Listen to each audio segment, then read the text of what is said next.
Bien, la motivación parte de la constatación de la creciente influencia de las religiones, y hablo de las religiones en plural, en la política internacional y en escenarios muy, digamos, importantes del mundo, como es el Medio Oriente, concretamente el mundo árabe, y más extensamente todo lo que es el Islam, que abarca desde China o Indonesia hasta las costas del Atlántico, por la diáspora musulmana.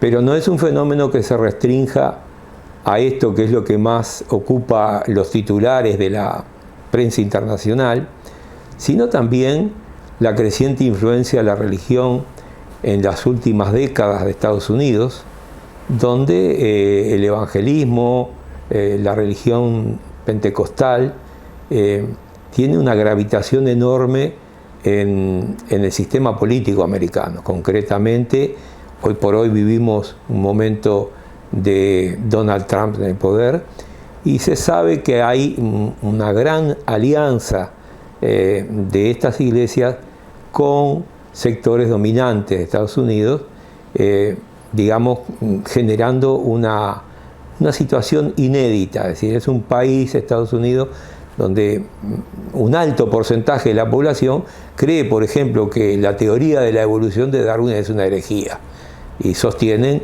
una teoría creacionista, o sea, lo que dice la Biblia textualmente de Adán y Eva, etcétera, etcétera. Pero también está presente en nuestra región, cercanamente en Brasil.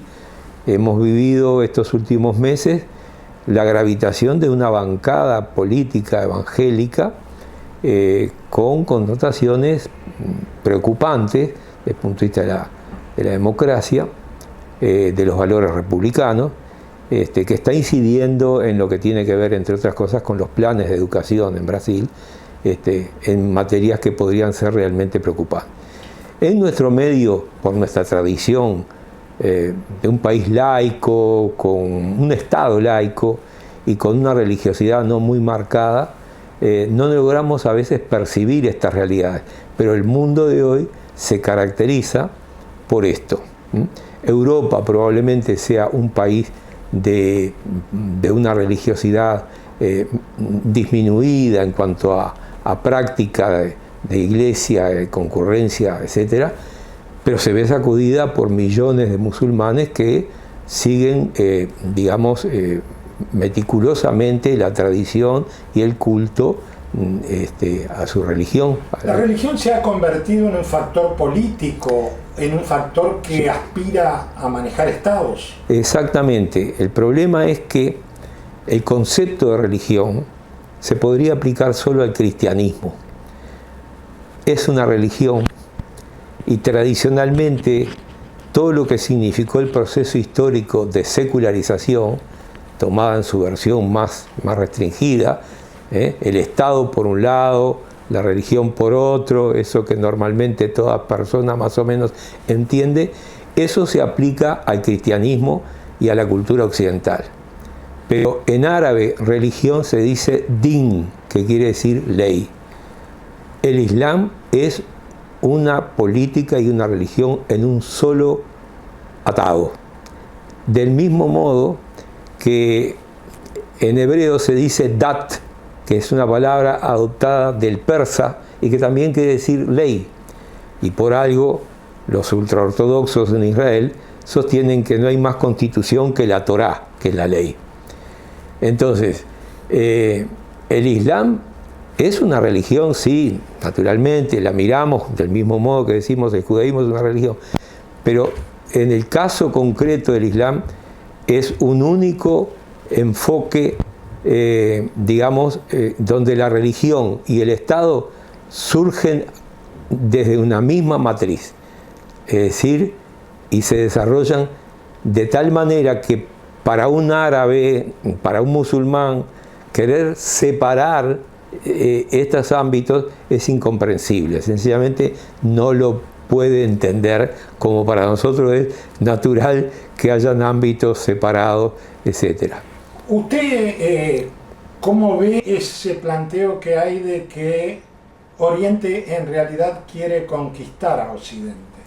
Bueno, Oriente ha sido, digamos, maltratado en los relatos de viajeros, en la literatura y en todo lo que se llama el orientalismo, algo que estudió un brillante intelectual, Edward Said, que escribió un libro que lleva ese título, y es presentado siempre de una manera exótica, donde supuestamente predominan conceptos ajenos a la civilización, y en realidad es una imagen falsa.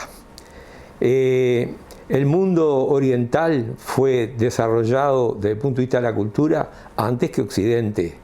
Era China, era el mundo árabe, eran, digamos, el Oriente era de donde venían los conocimientos y las técnicas. Incluso podríamos decir que muchas de las cosas de los árabes están presentes digamos, en los prolegómenos del Renacimiento en Europa, en el siglo XV, etcétera, etcétera. Pero hemos maltratado, y naturalmente el colonialismo hizo su obra. La etapa posterior del siglo XX, con las potencias imperiales jugando en el plano geopolítico, determinaron situaciones de fragmentación, de disociación, de trazado artificial de mapas políticos, de configuraciones políticas, todo lo cual genera con esta región una situación tensa. Entonces, desde ese punto de vista, nosotros tenemos tradicionalmente una mirada hacia Oriente que está cargada, muy sesgada, olvidando lo que Occidente es y ha sido. Pagamos culpas. No deberíamos de sentirnos culpables en ese sentido, sino ser conscientes que desde las cruzadas, encabezadas por la Iglesia y posteriormente por toda una serie de acciones de avasallamiento de estos pueblos, hay que saber que en definitiva, digamos, desde Occidente hemos cometido violencia con la Inquisición, con el rechazo a otras culturas por considerarlas inferiores. O sea, hubo una idealización de Occidente, y casualmente el primero que escribió una carta sobre la tolerancia no fue John Locke, el inglés, el gran pensador, sino fue Voltaire, en una carta en la que dice que prácticamente vamos por el mundo haciendo desastres, asesinando, y ahí plantea el tema de la tolerancia, ¿no? Digamos que ya en el siglo XVIII pensadores de la talla de Voltaire y otros percibían que veíamos a Oriente con un gran prejuicio, ¿no? ¿Verdad? No podemos olvidar todo lo que pasó con China, sí, la guerra del opio, podríamos hablar de muchas cosas. Se ha convertido en un fenómeno geopolítico. Se ha convertido en un fenómeno geopolítico que, digamos, ha dado lugar a lo que se conoce como el renacimiento o el resurgimiento árabe. El fracaso de los regímenes posteriores al colonialismo, particularmente el fracaso de las políticas del Egipto de Nasser, dieron lugar a una gran frustración y a un gran desencanto con la política del panislamismo, de la supuesta avance hacia el socialismo árabe. Todos estos regímenes que fueron, digamos, un fracaso, sufrieron además una gran conmoción, una doble conmoción. La primera, la que ellos llaman el desastre, la Nakba, que es la creación del Estado de Israel. Pero un gran asunto fue la derrota en la guerra de los 6 días. O sea, el mundo árabe se vio ante la necesidad de un autoexamen. Y esta derrota dio lugar a que todas unas tendencias al radicalismo árabe emergieran como un corpus ideológico, que es lo que da lugar al radicalismo árabe, a los hermanos musulmanes y a lo que después va a ser el yihadismo, ¿no? Lo que conocemos en forma genérica como el yihadismo. Ahora, ¿cómo ha pensado usted traer este tema a la Academia Uruguaya? En realidad he contado con el apoyo de quien considero un promotor y apoyo invalorable del profesor José Rila, que dio espacio para que este curso se pudiera dar. Una vez que pudo ver el programa, me apoyó en las ideas del programa y me dio el respaldo, digamos, como profesor grado 5, para poder hacer este curso. En la Facultad de Ciencias Sociales y en particular en el Instituto de Ciencia Política tuve muy buena receptividad. Lo mismo pasó, y a quien tengo que agradecer, con el decano de la Facultad de Derecho, el doctor Gonzalo Uriarte, que apoyaron la realización de este curso. Y para sorpresa mía, debo decir que asistieron muchos jóvenes al curso y también personas mayores que lo tomaron con muchísimo interés. Y en las jornadas de investigación que se hicieron a posterior de la realización del curso, los paneles, las mesas de los investigadores sobre este tema, donde estaba el profesor Rafael Baize, el profesor Néstor da Costa, el profesor Ricardo Viscardi, fueron numerosísimos y mayoritariamente los jóvenes que estaban presentes. Y fue una sorpresa, realmente una sorpresa. Hay un gran interés en estos temas. ¿Y los jóvenes esos se muestran informados? Bien, creo que hay una tendencia en los jóvenes a tratar de desentrañar los elementos que los aíslen, que los alejen de las visiones dicotómicas. O sea, Occidente está defendiendo la paz y los, vamos a suponer, todos los musulmanes son terroristas. Es decir, los jóvenes huyen de este tipo de absolutizaciones que tienen un aroma, un aire de que es una trampa ideológica. No quieren ser engañados. Es típico de los jóvenes, además de su natural espíritu rebelde, crítico. Quieren ir a fondo. Yo no encontré jóvenes que dijeran yo soy anti tal o anti cual, sino quiero saber lo que está en juego, viendo los pros y los contras de cada lado. Porque nosotros debemos decir, un discurso como el de George W. Bush, teñido de mensajes teológico-políticos, incluso él es el intermediario entre la divinidad, Dios, y la humanidad cuando declara la guerra contra el mal y todas esas cosas, un discurso de carácter neoconservador, que en última instancia tiene atrás también todo lo que la globalización en clave neoliberal implica. Ese discurso está además cimentado en la doctrina del choque de las civilizaciones de Samuel Huntington, que dice que la gran confrontación de este siglo es entre la cristiandad y el islam. Es decir, son cosas que llevan, por un lado, Occidente con esa política no va a combatir los problemas que se han generado en el mundo y en el orden mundial actual, y por el otro lado, naturalmente, alimenta, en lugar de amortiguar, esta radicalización del terrorismo yihadista que plantea nada menos que transformar el mundo en la UMA, en la comunidad islámica. Es decir, es una ideología con pretensión universalista que nada tiene que ver exactamente con lo que son los 1.200 millones de musulmanes. Usted hablaba de los jóvenes uruguayos, los que han participado en sus cursos. Ahora, en Europa e incluso en otros países, los jóvenes toman partido incluso por el Islam. Exacto. Ahí no buscan tanto una reflexión, sino una participación. Exactamente. En Europa hay un problema que una antropóloga belga denomina la convivencia imperfecta. En un artículo muy recomendable que se puede encontrar en internet, es uno de los mejores que yo he leído, pero hay muchísima bibliografía sobre esto. El tema es que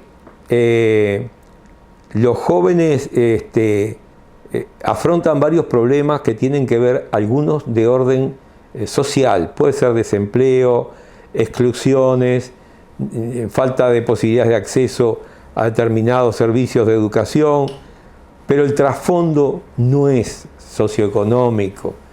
El trasfondo es también la crisis de una cultura, de un modelo de convivencia que está haciendo, que está generando estos fenómenos. Los jóvenes están sin un horizonte claro de ideales o de objetivos en la vida, y un montón de frustraciones las canalizan al final a través de algo que es realmente trágico, que es enrolarse en conflictos en donde actúan mercenarios, en la guerra, ¿no? En la guerra, donde actúan ejércitos particulares integrados por mercenarios y donde operan atrás todo tipo de servicios que están buscando objetivos al servicio de grandes intereses, de los grandes centros de poder.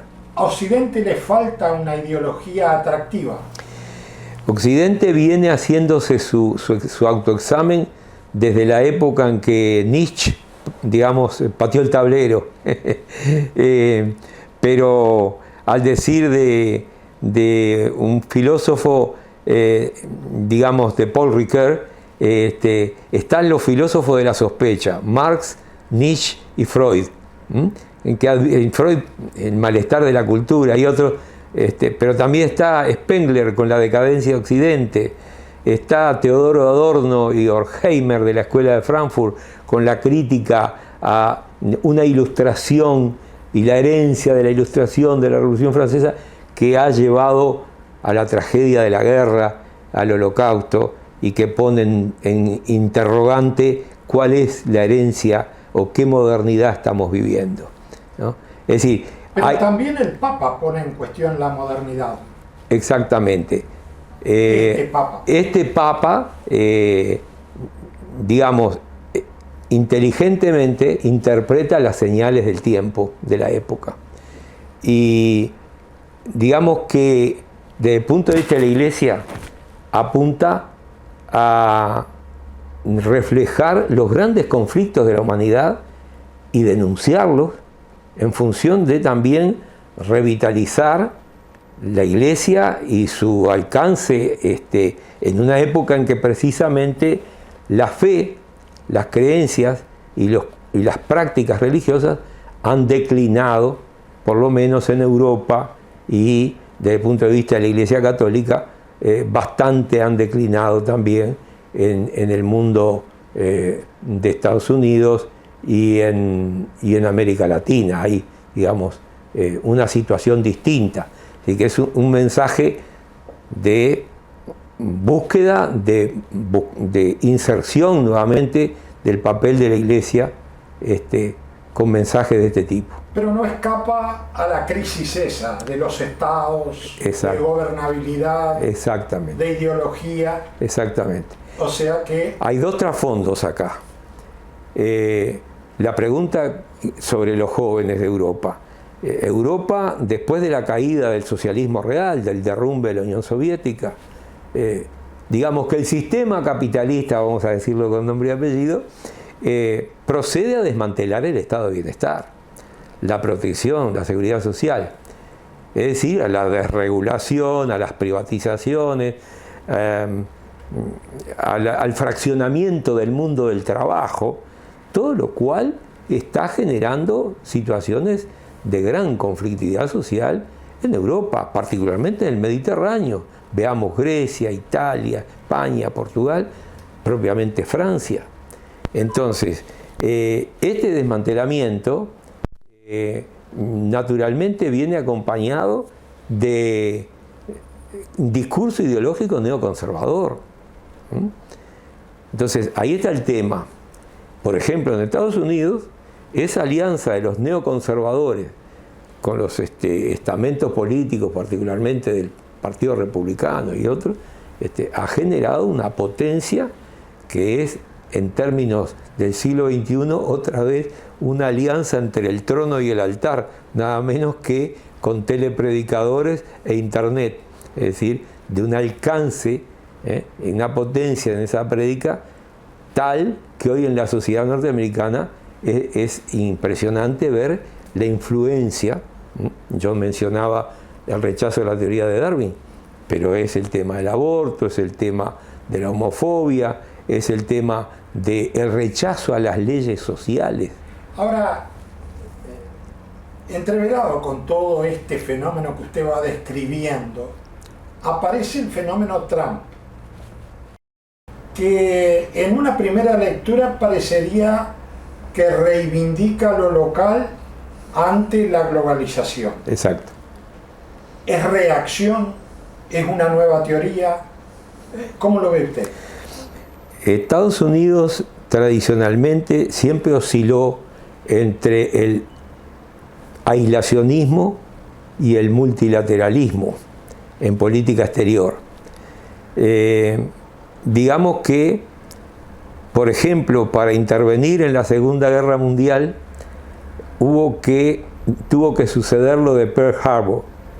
De lo contrario, Roosevelt no podía haber declarado la guerra al eje y participado en la Segunda Guerra.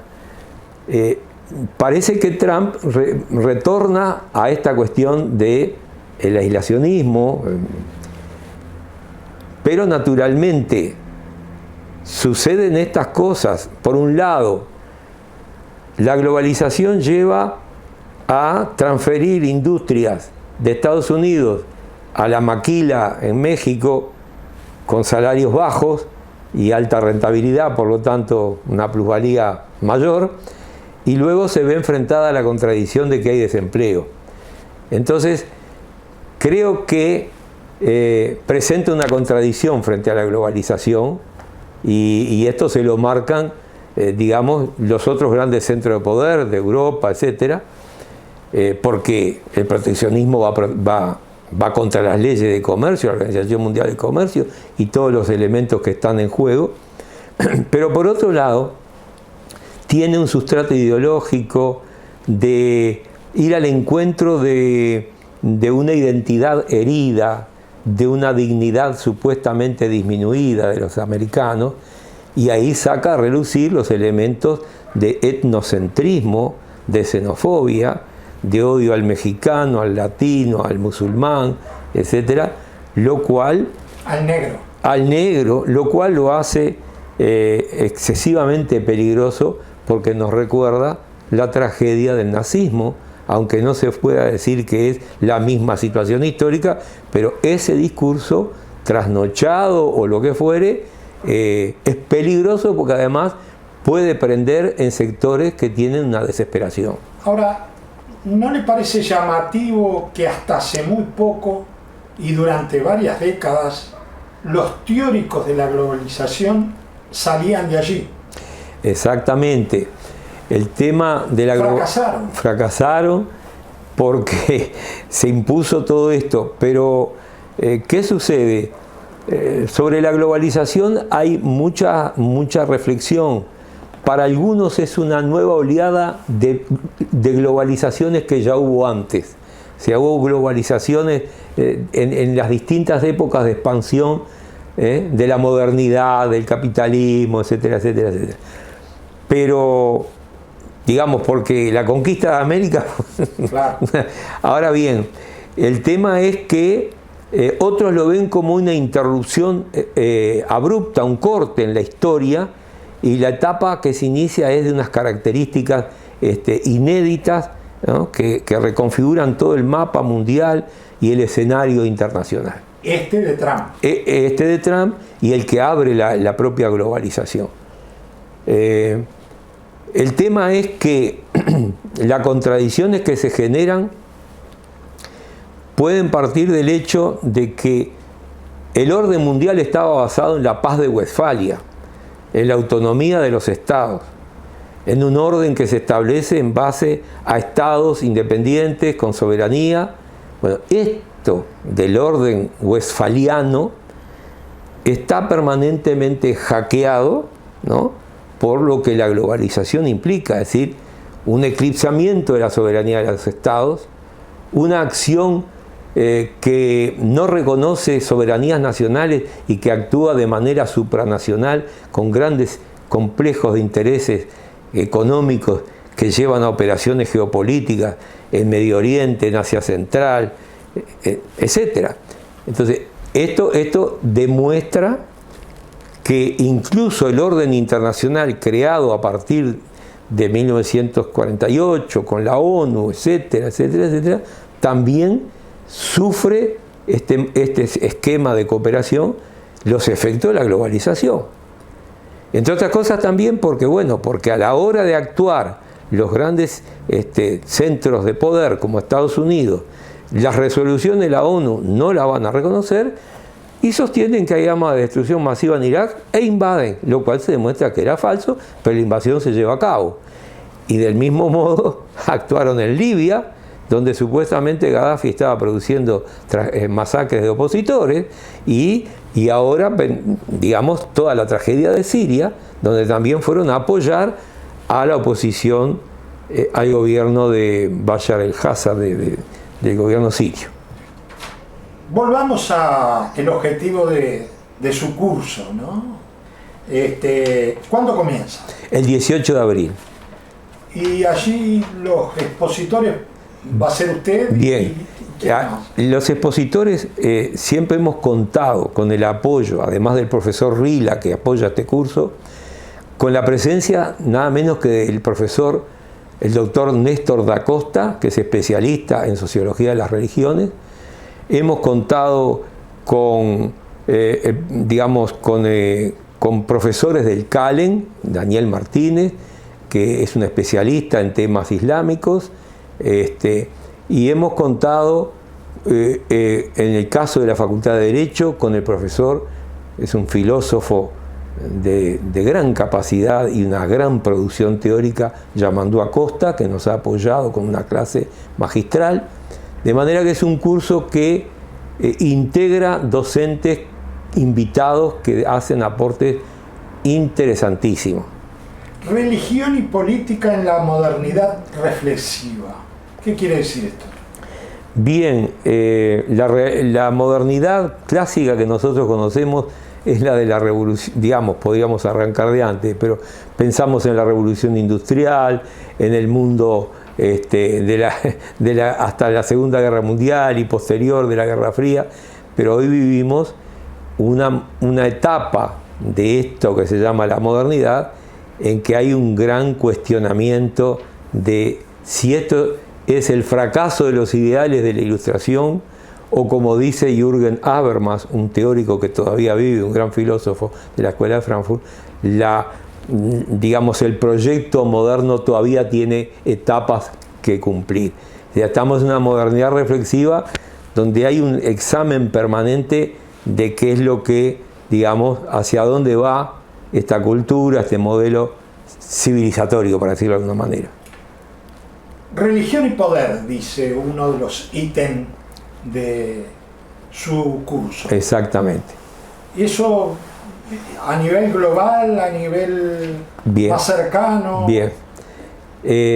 Si uno mira cómo llegamos a la secularización, tendría que arrancar desde los primeros cristianos, es decir, dada al César lo que es del César y al Señor lo que es del Señor, aquella famosa frase de Jesús, pero luego comienza la Iglesia a tener una, función clave a la caída del Imperio Romano. Tenemos teorías teológicas, pero que impactan en lo político, como la teoría de San Agustín de las dos ciudades, la ciudad de Dios y la ciudad terrena. De algún modo, la Iglesia está presente en todo lo que va a suceder en la Edad Media, y gravita, condicionando todo lo que es la política secular de los reinos, de todo lo que surge en ese momento histórico. Es, las revoluciones liberales, la revolución inglesa, la francesa, la independencia de Estados Unidos, etc., logran un nuevo estatus que surge particularmente a partir del fin de la guerra de los 30 años, que es una guerra de religiones, que es el Estado se constituye de manera autónoma, lo que significa que tiene soberanía frente a la Iglesia y a la gravitación, que va a quedar en otro plano. Con estas exposiciones de la historia de estos fenómenos, ustedes lo que quieren decir es que los temas emergentes vinculados hoy no nacieron en esta época, tienen raíces. Correcto. Digamos que los temas de la religión han servido como un gran, digamos, cimiento ideológico de cohesión del orden social en épocas en que no se había producido los fenómenos que dan lugar a la modernidad. Y esos fenómenos se pueden sintetizar en 3 o 4 cosas. Por un lado, el Renacimiento trajo la ciencia, Galileo, Kepler. Trajo después el racionalismo, con Descartes. Pero también luego surge el Estado, las teorías que van a consolidar la soberanía absoluta del Estado. Thomas Hobbes en el Leviatán, John Locke, etc., plantean que el orden social se constituye a partir del Estado. Se está dejando de lado aquel poder monárquico basado en una concepción providencialista, el rey por la gracia de Dios. Esto queda atrás. Y se puede decir también que, digamos, adviene la modernidad con esa consolidación de un Estado laico y de una sociedad plural que, digamos, pone la religión, particularmente en Occidente, en un plano de no incidencia con los fenómenos del poder. Ya que hablamos de Estado laico y algo usted se refirió al principio, vivimos en un Estado laico en el Uruguay. Vivimos en un Estado laico. Pero ¿cómo ve usted estos nuevos tiempos? ¿Cómo ve la realidad uruguaya concreta? ¿Cómo se para Uruguay frente a ella? Ahí está. Vivimos en un Estado laico y en una sociedad pluralista. Pluralista en lo político, pluralista también en el plano de las espiritualidades. En el Uruguay hay decenas de religiones. Los estudios hechos por el CLAE, encabezados por Néstor da Costa, a quien acabo de mencionar, y otros investigadores, demuestran que en el Uruguay hay pentecostales, evangélicos de distintas denominaciones, umbandas, también hay por supuesto presencia de metodistas, etcétera, etcétera, etcétera. Hay decenas de religiones. El asunto es que nosotros tenemos un concepto de laicidad, de Estado laico, que es prácticamente, junto con el francés y el turco, únicos en el mundo, por su radicalidad. Es decir, en Francia prácticamente el laicismo se impone en una batalla fuerte contra la Iglesia. Bueno, en Turquía en 1924, la revolución de los jóvenes turcos, encabezada por Kemal Atatürk, el padre de los turcos, generó un laicismo radical, separando la religión del Estado turco, de la República Turca. Y en el Uruguay, el proceso de secularización se caracterizó también por una radical separación en lo institucional de la Iglesia, pero también del tema religioso fuera del ámbito público, o sea, quedó de algún modo confinado al ámbito privado, algo de cada familia, de cada conciencia, individualmente. Estos modelos de laicidad están siendo en alguna medida discutidos fuertemente a lo largo del mundo. ¿Por qué? Porque estamos en una época multicultural, donde el problema es, perfecto, el Estado tiene que tener su soberanía, su estructura, pero la búsqueda de cómo encontrar un código de interculturalidad, una relación intercultural, es un asunto clave. Entonces, ¿puede la diversidad de fe, de creencias, convivir con un Estado laico, republicano, sin generar conflictos? Ese es el desafío. El Estado tiene que acompañar esa libertad personal. Exactamente. Pero ¿cómo la puede hacer en diversas opciones? Por ejemplo, el Estado garantiza 3 cosas: libertad de conciencia, igualdad de oportunidades y neutralidad del Estado. La libertad de conciencia, cada uno puede creer en lo que quiera. Puede creer en un Dios o en otro Dios, una religión, otra religión. La igualdad de oportunidades lo dice la propia expresión, y la neutralidad del Estado implicaría que el Estado no fija ninguna fe determinada. Pero modelo incluso no es así, por ejemplo, en Inglaterra, donde el jefe de la Iglesia es el jefe del gobierno. Está claro, desde la Revolución y de surgimiento de la religión anglicana, ¿no, verdad? Todo el impacto del movimiento protestante en Inglaterra. Ahora, estados con estas características tienen diversidad de fe y no interfiere en el carácter laico de la política. Por ejemplo, Estados Unidos, el presidente jura por Dios, con la Biblia, etcétera, etcétera. Sin embargo, la Iglesia no interfiere en la religión oficialmente no interfiere en el ámbito de Estado, de gobierno, etcétera. Otra cosa es algo que acabo de mencionar, la influencia creciente de los evangélicos en la política de Estados Unidos, que se acrecienta con Trump en el poder. El mensaje es, prestémosle atención a estas cosas y preparémonos para un mundo en el que lo importante es descubrir lo que está por venir y estudiar esto que el futuro nos está presentando como perspectiva. Gracias por esta comunicación. Gracias a ustedes.